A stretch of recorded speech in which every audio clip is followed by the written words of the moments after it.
In a recent letter to President Donald Trump, dated March 26, Senators John Cornyn and James Inhofe advocated the sale of the F-35 Joint Strike Fighter, JSF, to Taiwan.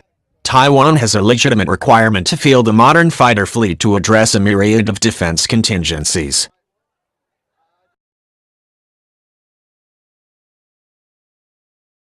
The reasoning within the senator's letter was simple and clear. China shows the ability to successfully wage war against Taiwan for the first time since the 1950s. They continued in their letter to the president. However, with your leadership, it is possible to help Taiwan remain a democracy, free to establish a relationship with China that is not driven by military coercion.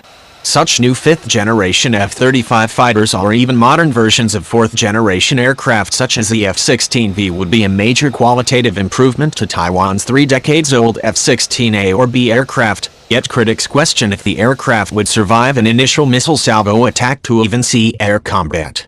While pros and cons of the usefulness of such advanced aircraft for Taiwan are hotly debated, the political decision is even more complex since the F-35 is manufactured by a consortium of over a dozen countries rather than under one decision-making authority.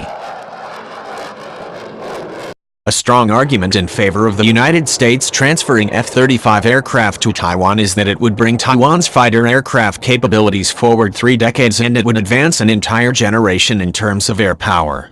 Taiwan's current fighter aircraft fleet of 4th-generation F-16A or B that former President George H.W. Bush approved for Taiwan in 1992 are hopelessly outdated, while Taiwan's neighbors Japan and South Korea have recently purchased dozens of 5th-generation F-35 from the United States.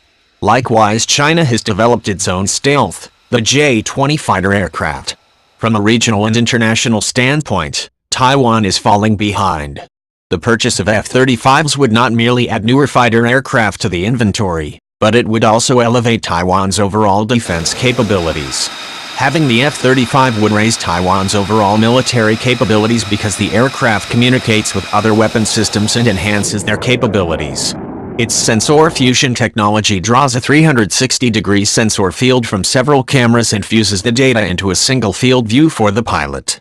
As a part of sensor fusion, the distributed aperture sensor can detect, categorize, and track ballistic missile launches.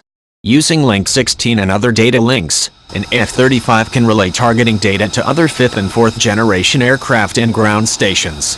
Then the F-35's Naval Integrated Fire Control, Counter-Air, NIFC-CA, allows it to guide missiles launched by ground platforms to successfully intercept targets far out of sight of its ground operators. In this way, the F-35 improves the range and accuracy of various other ground, sea and air-based military platforms.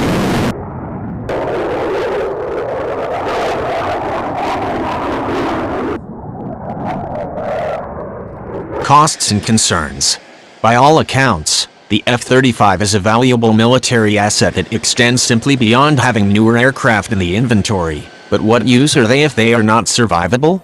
A 2016 RAND Corporation report Air Defense Options for Taiwan, the authors concluded, Taiwan is unfortunately situated very near a country that continues to make military threats and has invested extensively in a wide range of capabilities that will make it very difficult for Taiwan to fly fighter aircraft in combat, rather than invest in new fighter aircraft such as F-35 or F-16V. The RAND authors instead suggest that Taiwan spend those billions of dollars on a large number of AIM-9X and AIM-120 missiles that would intercept incoming aircraft flying toward Taiwan in an invasion scenario.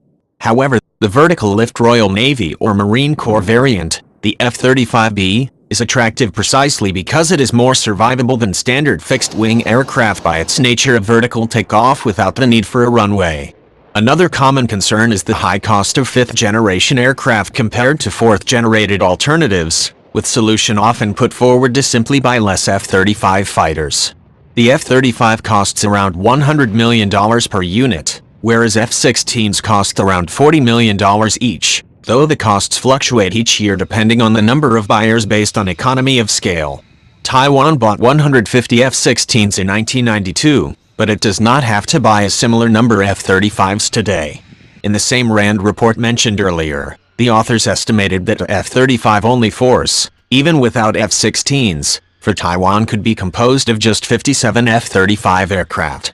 The purchase price would be comparable to the decision that Taiwan made in the early 1990s to purchase 150 units of F-16 aircraft, since the 57 units of F-35 are roughly a half to a third of the 150 F-16 aircraft, while the cost is around double to triple, so the cost evens out.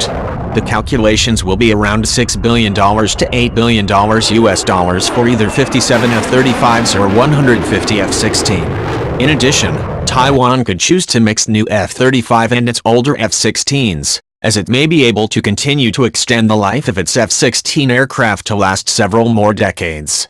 The United States is doing something similar by structurally modifying their inventory of F-16 aircraft to go beyond the original 8,000 flight hours toward 12,000 flight hours. In addition to buying the substantive capabilities of the F-35 aircraft, the symbolism of Taiwan operating the same cutting-edge fighter aircraft as the United States and its treaty allies Japan and South Korea would send a clear signal to China. The biggest political hurdle for Washington to transfer a batch of F-35s to Taiwan is that, unlike other fighter aircraft, the F-35 Joint Strike Fighters manufactured by a consortium of defense companies spanning 9 countries. The complexity surrounding the political decision is unlike any other aircraft. By comparison, the F-16 fighter is produced by Lockheed Martin in the United States. For the F-18, Boeing in the United States. For JAS-39 Gripen, it is Saab in Sweden. For F-35, Lockheed Martin in the United States is the prime contractor, but key manufacturers spanning Australia, Canada, Denmark, Italy, the Netherlands, Norway, Turkey, and the United Kingdom all contribute to the program. While the United States can face down opposition and political consequences of arms sales to Taiwan from China, it is unclear whether the other allied nations involved have the willingness to do the same. For such a sale to succeed, it would take creative policy-making and manufacturing processes by the United States to produce essential parts without the involvement of the rest of the consortium.